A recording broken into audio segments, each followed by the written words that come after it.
Agradecer el espacio para poder presentar el trabajo que hemos desarrollado junto al equipo de mejoramiento del CIAE y que trabajamos también en Líderes Educativos. Y vamos a contar algunas cosas similares a lo que contaba la directora y agradecerle esta posibilidad con algunos más conceptos. Venimos desde la academia, pero creemos fuertemente que la manera de aprender sobre mejoramiento es conociendo las experiencias de las escuelas, experiencias como la que ustedes vieron recién, que no se adoptan, pero se adaptan, pero que hemos repetido ya durante la mañana. Pero es ahí donde está el conocimiento. Y es por eso que desde el equipo de mejoramiento del CIAE hemos estado en los últimos años tratando de relevar esas buenas experiencias, esos procesos y esas trayectorias de mejoramiento que se encuentran en la escuela. Pero también, ¿cuáles son las dificultades que enfrentan en los establecimientos? ¿Cuáles son las dificultades para el mejoramiento? Y que el mejoramiento no es una varita mágica que uno mueve dos elementos, dos ideas y todo empieza a florecer. Es mucho más difícil y es mucho más frágil. Y por eso es que requerimos aprender, pero también tener un contexto respecto de las cosas que están sucediendo. Y eso es lo que en media hora, en 25 minutos a esta altura, voy a tratar de contarles. Y voy a tratar de contarles sobre las trayectorias de mejoramiento en educación media. Lo hicimos en educación básica cuando publicamos un libro que espero que muchos de ustedes hayan tenido la posibilidad de conocer. Lo aprendí en la escuela. Y vamos a conocer cómo son las trayectorias de mejoramiento en media, pero también qué factores, qué dimensiones, qué procesos explican el mejoramiento de algunos establecimientos, de algunos liceos, y si todos los establecimientos hacen lo mismo, que es una pregunta que hemos recurrentemente tratado de hacernos. ¿Siempre los procesos de mejoramiento son iguales o existen distintos tipos de trayectoria, de tipología o de tipos de perfiles de establecimiento? Y les voy a contar algunas ideas de eso, para dejarlos enganchados, ojalá, para que cuando publiquemos el libro a fines de octubre, ustedes lo vayan a comprar y puedan disfrutarlo, y no contarle todos hoy día, porque si no después no van a leer el libro. Entonces, dicho eso, déjenme contarles. La primera pregunta que nos hicimos entonces era cómo fueron las trayectorias de desempeño de los establecimientos de enseñanza media. Y sobre esto sabíamos poco, porque las políticas en general sobre la enseñanza media en la última década han sido relativamente acotadas. El último gran estudio, de hecho, sobre mejoramiento en la enseñanza media en Chile es de mediados de los 90, cuando se estudió en un estudio que se llamaba El Liceo por Dentro. Ese es el último gran estudio de mejoramiento en la enseñanza media. Bueno, ¿cómo fueron las trayectorias? Y aquí voy a pasar rápido con los datos, pero ustedes los van a poder ver después en la presentación. Lo primero, construimos un índice similar al que construimos en educación básica, con los datos disponibles, y que tiene que ver mucho con los resultados en el CIMSE, pero no solo con el promedio, sino también con la equidad al interior de los establecimientos, también con la retención, también con otras variables que puedan tener disponibles. Y sobre esto construimos un índice que permite comparar efectivamente los establecimientos a lo largo de la trayectoria en esta década. Alrededor de 2.000 establecimientos, aquellos que tenían 15 más estudiantes, que permitía tener mayor confiabilidad en lo que estábamos viendo. Y para eso, y lo que nos dio es tener unos grupos, 9 clústeres o grupos de establecimientos que están ahí, y lo único que quiero que se queden con esta idea, más que los datos, es mirar que efectivamente construimos 9 grupos que tenían puntaje diferente en cada una de las variables. También vimos el valor agregado, controlando por el nivel socioeconómico los resultados. Y lo que observamos al mirar la evolución, y créanme, para los que no alcanzan a mirar atrás, es que esto muestra la evolución, una matriz del cambio de cómo van cambiando de grupos del inicio de la década pasada en estos 10 años. Y lo que observamos es que un tercio incrementa de clúster, mejora su desempeño, pero también un tercio lo reduce. Lo que provoca que, en rigor, en la década hay un juego de uno puede llamar de suma cero. Así como hay muchos que se incrementan, hay otro tercio que se reduce. No es que no pase nada, y cuando uno mira el promedio uno dice, bueno, el promedio no ha aumentado, no ha habido nada. No, al interior del sistema escolar pasan muchas cosas, pero el problema es que, así como algunos mejoran, otros están disminuyendo sus resultados. Y quienes, cuando uno mira más en detalle la evolución, están disminuyendo, se incrementa la brecha y hay un cierto deterioro generalizado a nivel de los liceos, los establecimientos de enseñanza media de más bajo nivel socioeconómico, los establecimientos de nivel socioeconómico que el CIM se llama A y B. Son ellos los establecimientos que en general se deterioran. Entonces lo que ocurre es una cierta polarización del sistema. Así como hay muchos que mejoran, en general de niveles medios y altos, aquellos de establecimientos de niveles que atienden a estudiantes de nivel socioeconómico más bajo, en general tienden, en promedio, a presentar un cierto deterioro, sobre todo concentrado en la última parte, en los años 2012-2014. Y ese deterioro es más, o es más claro, es mayor en aquellos establecimientos técnico-profesionales y aquellos establecimientos municipales, que son aquellos donde la disminución, el deterioro, ha sido mayor. Entonces tenemos un cierto deterioro a nivel en los niveles que atienden a la población de nivel socioeconómico más bajo y en establecimientos técnicos profesionales y municipales.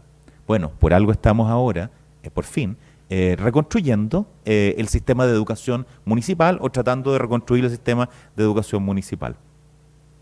Cuando uno lo ve en términos de los establecimientos, también la mejora sostenida, aquellos establecimientos que fueron mejorando sostenidamente en la década, en los niveles socioeconómicos más bajos, en el A y el B, son muy poquitos.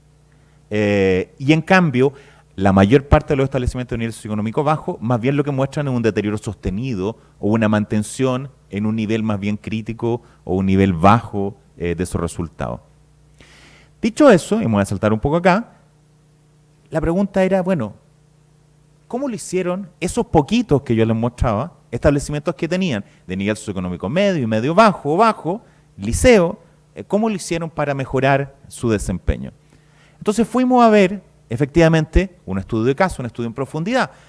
Los datos nos muestran una película general, pero ¿cuáles son las historias, los procesos, las dinámicas que ocurren en el interior de cada uno? Es lo que tratamos de ir a ver. Y fuimos a ver 12 casos de establecimientos, lo más diversos posibles, municipales, particular subvencionados, la mitad HC, la otra mitad ATP o polivalente, de distinto nivel de desempeño de partida también, no solo que tenían buenos resultados, sino que partieron algunos en niveles muy bajos o niveles medios y fueron, pero sí mejorando sostenida y fuertemente durante la década. Y fuimos a hacer entrevistas, algunos de ustedes a lo mejor han estado, alguna vez han trabajado con nosotros, han participado en algún estudio, en profundidad estuvimos una semana tratando de comprender cómo había sido el proceso de mejoramiento en estos liceos.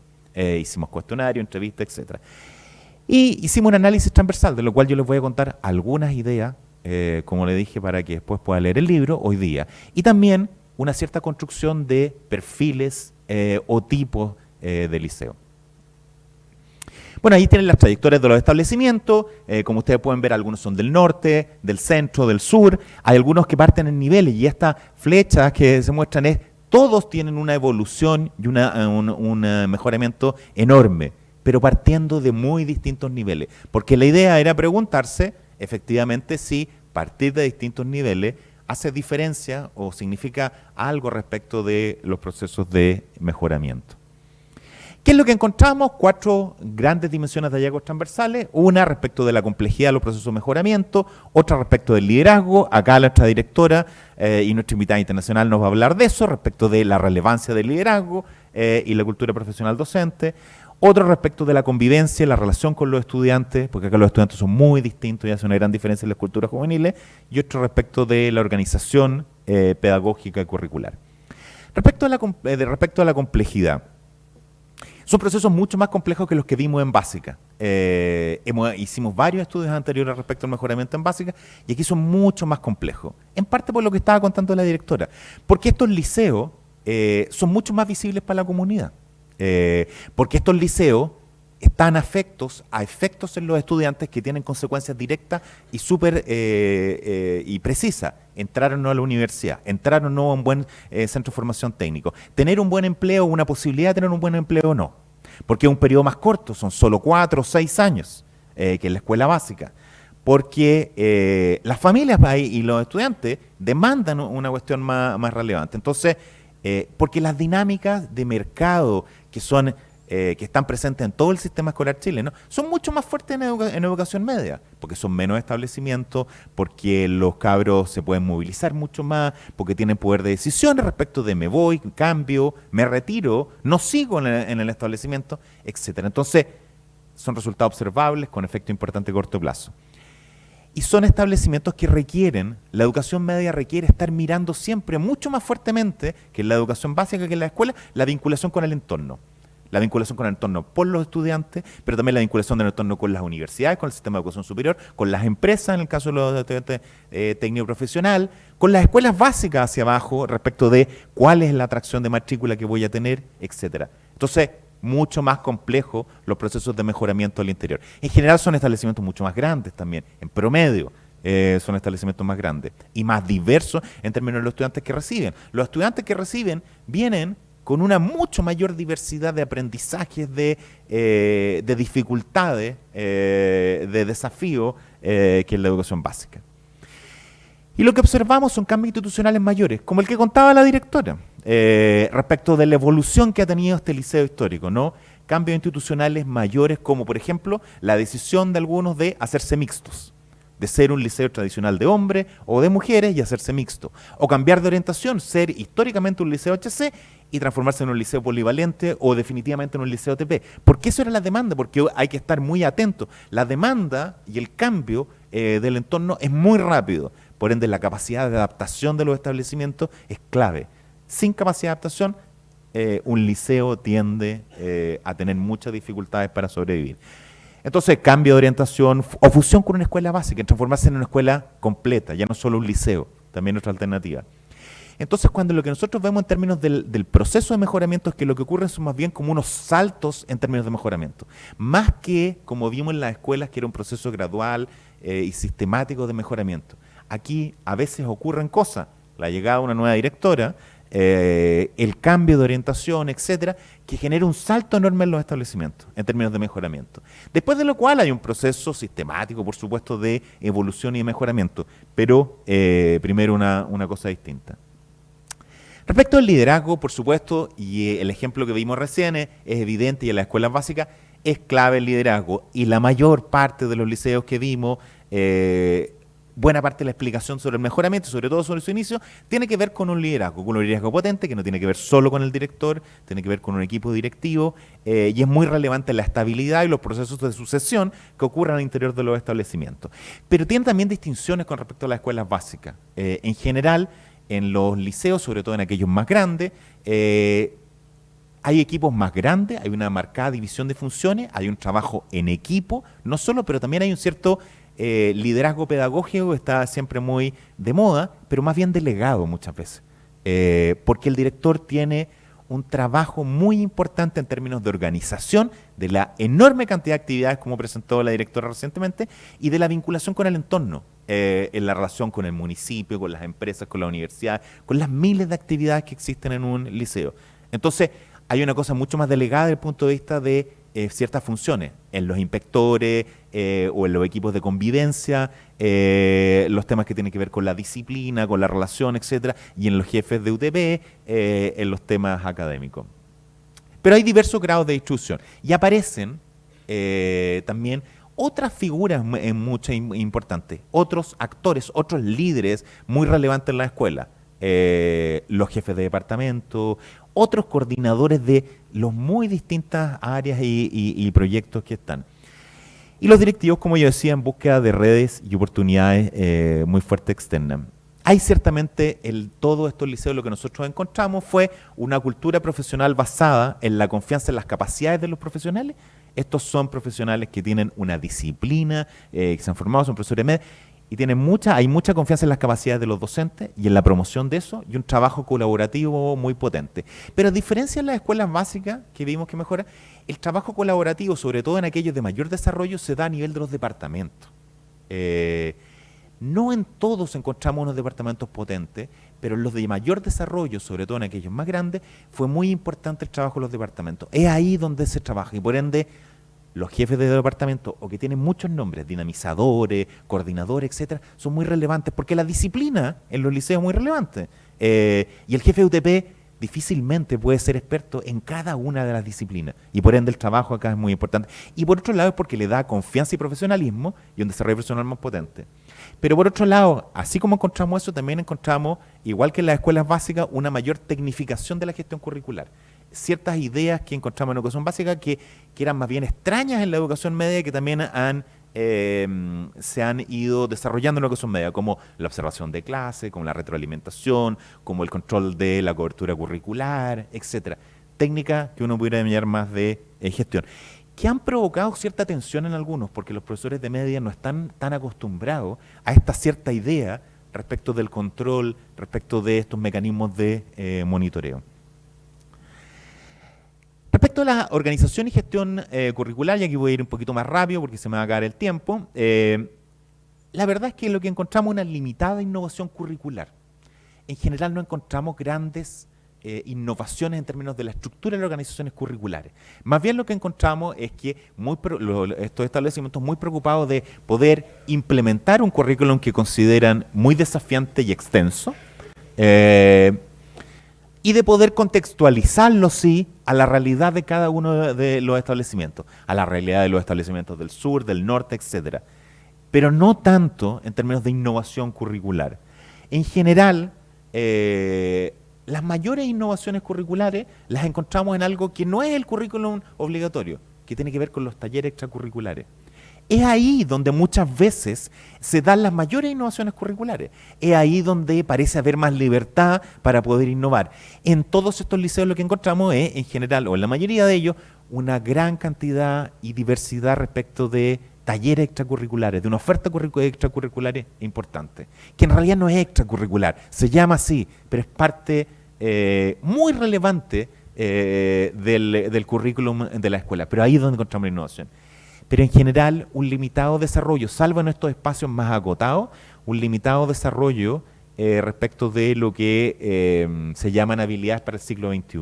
En general son tipo de habilidades que hay incipientemente algunas cosas, en algunos más, en otros menos, pero en general bastante limitado desarrollo. Respecto de la pedagogía, encontramos bien una pedagogía tradicional, muy enfocada en pasar la materia, en la cobertura curricular, enfocada más bien en el profesor, pero muy potente, muy bien hecha. Clases muy estructuradas, altamente desafiantes, con posibilidades para que los chicos pudieran discutir, pudieran reflexionar, con mucho uso de recursos, más allá del libro, la tiza y el pizarrón, mucha tecnología, muchas aulas temáticas, mucho uso de otras dimensiones, mucha retroalimentación. Una cuestión clave que observamos y que miramos y que los cabros, los cuestionarios nos decían, era mucha retroalimentación de los profesores, mucha preocupación por el avance de cada uno de los estudiantes. Entonces, unas clases relativamente tradicionales, pero muy enriquecidas y de alta calidad. Y innovaciones pedagógicas más bien focalizadas y parciales, no como algo que llega a todo el colegio. En algunos colegios encontramos, en algunas áreas, unos intentos por hacer cosas entre disciplinas, un trabajo interdisciplinario, o hacer metodología basada en proyectos, pero son cuestiones incipientes, muy acotadas todavía, no parecen ser. Y por otro lado, diversas estrategias para abordar la heterogeneidad en el trabajo con los estudiantes. Hay una alta selectividad en general en muchos de estos liceos, es una cuestión bien extendida en la educación media que está cambiando a propósito de la ley de inclusión y un tremendo desafío para los liceos, sobre todo para los emblemáticos o para los que más orientados académicamente. Y no solo a la entrada, sino también durante el proceso, lo que nosotros llamamos muchas veces una selección o una estrategia piramidal. A veces parten 3 cursos y terminan 2 o 1. Y una cuestión, un desafío en los tiempos de hoy, de cómo hacerlo. Agrupamientos también, muy extendidos en la idea de agrupar los estudiantes. Algunos de manera más rígida, clásicamente el curso A, B, C, D, ¿no? Es como los buenos, los más o menos, los que tienen mayor dificultades, pero en general también lo que vimos es un agrupamiento más flexible, donde los estudiantes están en algunos grupos y pueden ir cambiando y rotando, ¿no? Esto no es para la vida. Y eso permite también también, pero es un enorme desafío cómo hacerlo, y pocos de los establecimientos lo logran, un trabajo más agotado, más personalizado, más diferenciado con los estudiantes. Y un fuerte apoyo a los alumnos de bajo rendimiento. Muchos talleres, trabajo con ayudantes, oportunidades adicionales, etcétera. Un súper fuerte trabajo respecto de los alumnos y una gran preocupación por los alumnos de más bajo rendimiento desde el inicio, sobre todo en primero medio, que hay muchos cursos de como entran muchos estudiantes que de verdad no tienen los aprendizajes de primero medio, entonces vamos a hacer lo que algunos llaman la unidad cero, que es recuperar lo que no aprendieron en educación básica. Porque como decía un director del San Nicolás el otro día que estábamos en nuestra presentación, es como, sería una tontera decir voy a partir con el currículum de primero medio, cuando de verdad tengo los alumnos 2 años atrás de eso. Entonces, de verdad lo que nosotros tenemos que hacer es que nos olvidamos del primer semestre del currículum de primero medio, y trabajamos todo aquello en una manera que es para estudiantes de primero medio, pero lo trabajamos aquellas cuestiones de básica que están todavía disminuidas o que no están logradas. Algo que decían y que van a decir acá también respecto al liderazgo, un alto involucramiento y compromiso con los estudiantes. Los estudiantes se involucran, se identifican con el colegio, tienen confianza con los profesores, también cuando se sienten escuchados. Y requieren, y los estudiantes dicen muchas veces, lo que quisiéramos es que nos escucharan más.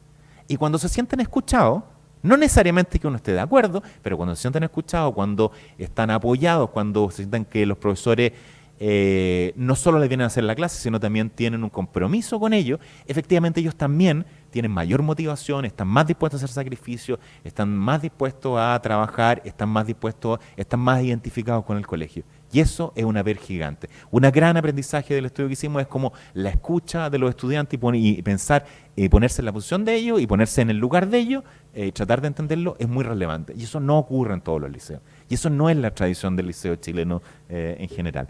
Y eso logra hacer que enganchen a los estudiantes. Una convivencia no problemática en general en estos liceos, relativamente no muy innovativa. En general tienen reglamentos de convivencia que cumplen, que son conversados y discutidos con los estudiantes, pero que son aplicados. Muchas veces tienen sanciones importantes con los estudiantes, y solo recientemente muchos liceos han tenido estrategias que uno podría decir más formativas en el tema de la disciplina de la convivencia. Y lo que sí, una atención individual psicosocial importante. No solo nos preocupamos de la parte académica, sino también nos preocupamos de la parte psicosocial de los estudiantes. Ambas son importantes en estos liceos. Y lo que sí encontramos es que un bajo, si bien tiene una buena relación con los estudiantes, no hay problemas de convivencia, los estudiantes están identificados con el colegio, una cosa que se observa y que ellos también critican muchas veces es un bajo reconocimiento de las culturas juveniles. En general, las manifestaciones más juveniles son poco aceptadas en general, hay escaso abordaje o poco abordaje de temáticas más de interés de los jóvenes, y si bien existen centros de alumnos, son relevantes y los promueven, hay bajo protagonismo respecto a los estudiantes, respecto del desarrollo y las decisiones en el establecimiento. Última cosa, porque no sé cuánto, me quedan 5 minutos, así que voy súper bien. Disculpen que haya ido rápido, pero mi compañero que hizo la presentación ayer, Juan Pablo Valenzuela, no alcanzó a llegar a esta parte, entonces me dijo que tenéis que ir más rápido porque si no él es más amigo de los números que yo, entonces se quedó en la primera parte pegado más rato. Lo que encontramos también es que existen 4 tipos de liceos, y esto no significa que son los únicos tipos de liceos que existen en la educación media, pero en el estudio que nosotros hicimos creemos que representa en forma lo mejor posible la diversidad de establecimientos que existen en la educación media. Encontramos que hay 4 tipos de liceos o perfiles de liceo que tienen estrategias de mejoramiento distintas que tienen que ver con su relación con el medio y su proyecto curricular y proyecto educativo, y que las estrategias que ocupan y que sus desafíos son algo distintos también por eso. Y eso tiene implicancia, ya que estamos con la gente del CPIP, es como tiene implicancia súper fuerte respecto de cuáles son las políticas entonces de mejoramiento en cada uno de estos tipos de liceos y que requieren ser diferenciadas también. Por un lado encontramos liceos de pequeñas comunidades.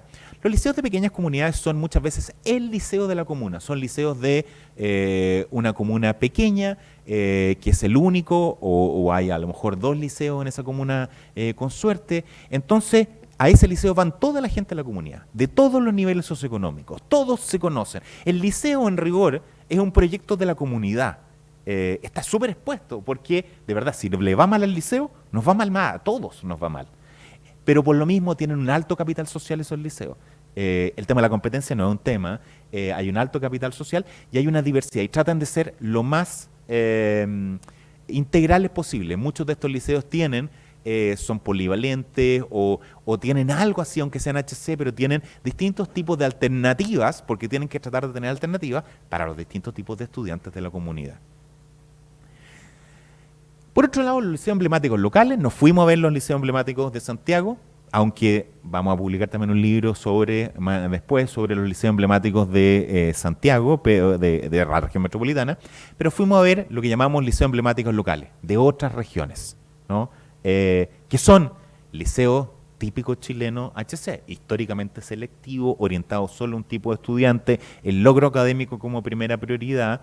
Pero lo que encontramos acá, aunque eso está cambiando, dado la ley de inclusión, y como pongo ahí un gran desafío que tiene hoy día, tiene que ver con la creciente diversidad de estudiantes que están atendiendo.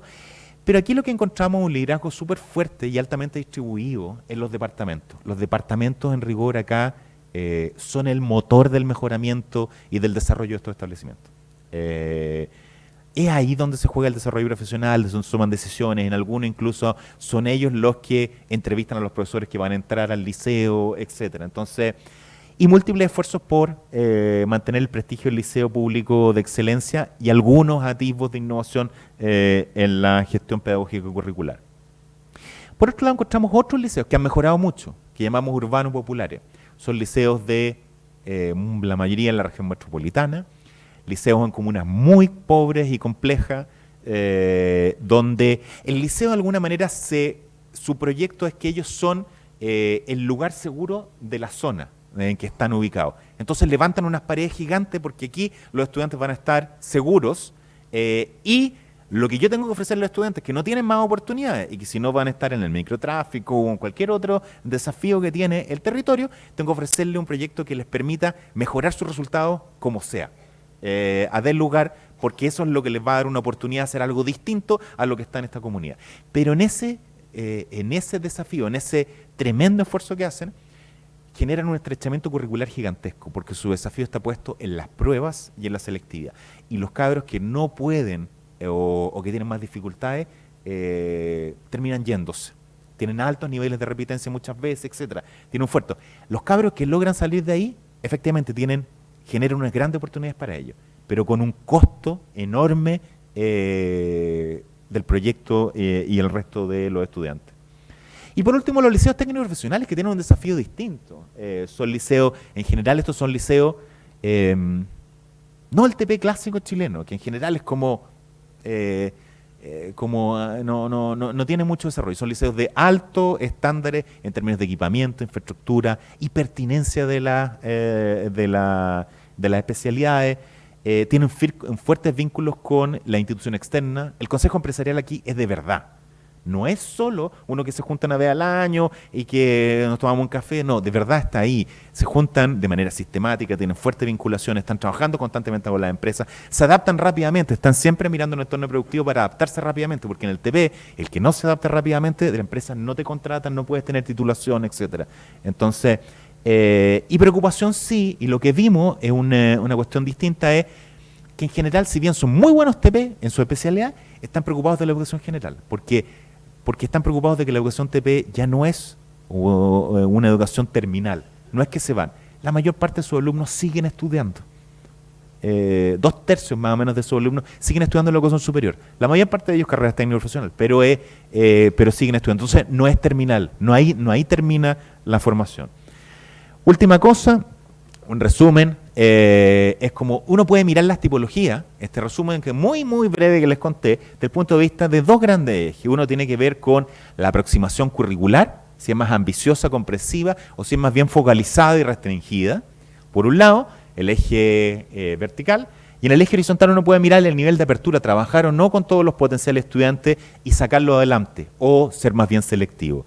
Y uno mira los extremos, ¿no? Es como hay un liceo que es más comprensivo, como los liceos tradicionales o emblemáticos locales, pero es tremendamente selectivo desde el punto de sus estudiantes en general, o ha sido hasta ahora. Al otro extremo es los liceos técnicos profesionales, no son selectivos para nada, pero tienen un currículum en general que está cambiando, pero que sigue siendo bastante restringido. Muchas en términos de oportunidades para hacer cosas distintas. Y por otro lado, aquellos comprensivos y no selectivos, como los liceos de pequeñas comunidades, que de verdad tienen una posibilidad de hacer una formación más integral, y aquellos, los urbanos populares, que son más focalizados y mucho más selectivos, tanto al ingreso como durante el proceso. Dejo con algunas preguntas que estamos terminando de responder, o tratando de tener una primera respuesta en el libro, pero que quedan para poder pensarla más adelante con ustedes, que tienen que ver, pucha, esto es un gran cambio desde el punto de vista del liceo selectivo, el liceo masivo. El liceo chileno no era un liceo históricamente masivo, se ha masificado en las últimas décadas y hoy día se tiene que transformar en un liceo inclusivo. Y eso genera unos enormes desafíos a los establecimientos. El desafío con los jóvenes es un gran desafío para los liceos, siempre ha sido, pero es como esta idea de ser joven dentro y fuera del liceo. Hoy día parece que ser joven solo puede ser fuera del liceo. En el liceo se viene a estudiar, pero ser joven es más bien una cuestión que se juega o se puede hacer solo afuera. ¿Cómo juntar esos dos mundos? Sigue siendo un desafío para los liceos. Y por último, ¿por qué no hay tanta innovación sustantiva en los liceos chilenos, más bien acotada a los talleres extracurriculares o no? Que es una enorme pregunta, y es una pregunta para poder tener, no quedar tan deprimido, que no solo nos hacemos acá, porque un reciente libro en Estados Unidos buscaba la innovación en los establecimientos, en el high school, en los establecimientos de enseñanza media americanos, y lo que encontró es algo parecido, que de verdad la innovación es muy escasa en general en la educación media. Y que es muy difícil y que está acotada a ciertos espacios más bien focalizados y parciales. Muchas gracias y los espero en el lanzamiento del libro a fines de octubre.